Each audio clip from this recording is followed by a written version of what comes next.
ఆత్మబోధ episode 44 శీర్షిక మౌనంలో సమాధానం ఉపశీర్షిక ప్రశ్నలు ఆగిన చోటే సత్యం మొదలవుతుంది.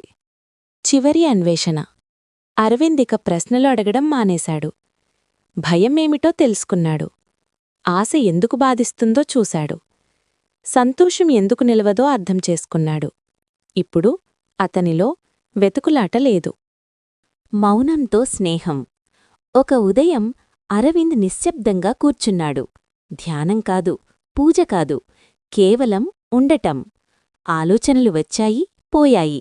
అతను ఏమీ చెయ్యలేదు. మాటలు లేని సమాధానం. ఆ క్షణంలో ఒక సత్యం వెలిసింది. ఏ ప్రశ్నకు జవాబు అవసరం లేదు. ఎందుకంటే అన్నీ ఇప్పటికే ఇక్కడే ఉన్నాయి. చూడటం మాత్రమే. సమాధానం అనేది మాటలో ఉండదు, చూడటంలో ఉంటుంది. అరవింద్ తన శ్వాసను చూశాడు, మనసును చూశాడు, ప్రపంచాన్ని చూశాడు. అన్నీ ఒకటిగా అనిపించాయి. నేను కరిగిన క్షణం అక్కడ నేను లేదు, పేరు లేదు, పాత్ర లేదు. ఉన్నది కేవలం చైతన్యం, భారంలేని ఉనికి. ఆత్మబోధ.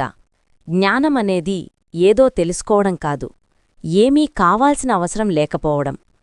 ముగింపు సందేశం. మౌనంలో నీవు ఏమీ కాకపోతే అదే నీవు.